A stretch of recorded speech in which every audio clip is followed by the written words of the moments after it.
Topic 20C, Natural Selection. The fifth phenomenon that affects genetic diversity in a population is selection. Selection is the process by which some individuals leave behind more offspring than others, as determined by these conditions.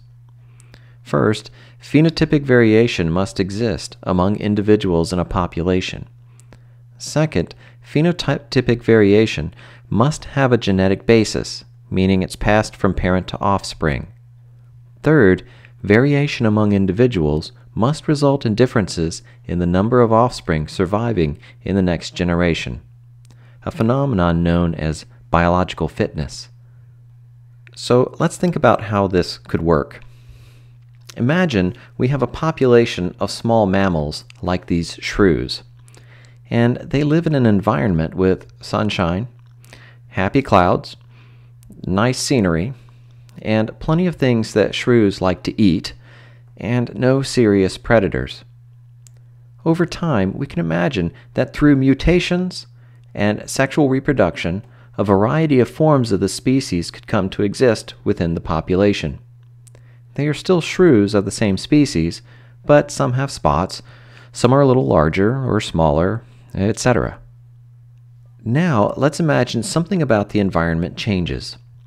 For example, some types of food are no longer available. In this scenario, the larger shrews who eat insects above ground might die off, leaving behind the smaller shrews who are better at foraging at ground level.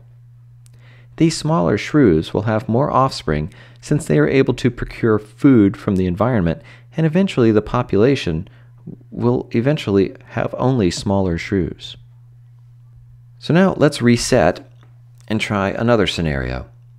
A population of predators enters the environment and stays because there are so many tasty shrews. Now, let's say the eyesight of this predator isn't the greatest, so shrews with a coat pattern are more likely to avoid being eaten. These shrews will reproduce, and the whole population will eventually have camouflage. So now let's reset one more time and imagine that the population is split due to some type of geographic barrier, like a highway was built down the middle of their habitat. In one group, conditions are such that larger shrews are selected, and in the other, smaller shrews are selected. So eventually the populations appear different as a consequence of their isolation from one another. The inspiration for natural selection came from observations of the natural world. For example, a single type of finch lives on the west coast of South America. But in a group of islands off the coast of South America, called the Galapagos, there are 11 different types. Biologists interpret this to mean that the South American finch migrated to the Galapagos Islands and over time filled numerous habitats, and the forms of the birds were selected that best fit each individual habitat. An example from the botanical world could be this genus of plants known as spring beauties. These three species have very different morphologies, but notice that they all have the same flower. Also, they live in different parts of North America. Biologists interpret this to mean that they all share a common ancestor. We don't know which, if any of these, was the ancestral species which gave rise to all three, but it probably had the flower that all three have in common. Another inspiration for natural selection is artificial selection. Artificial selection is the mechanism by which plants or animals with traits desired by humanity are selected and purposefully bred to perpetuate only individuals with those traits. In this case, people are doing the selecting, not the environment or biological factors. One of the most well-known examples is the domestication of wolves, who probably first started raiding human trash dumps or leftover animal carcasses early in the history of humanity.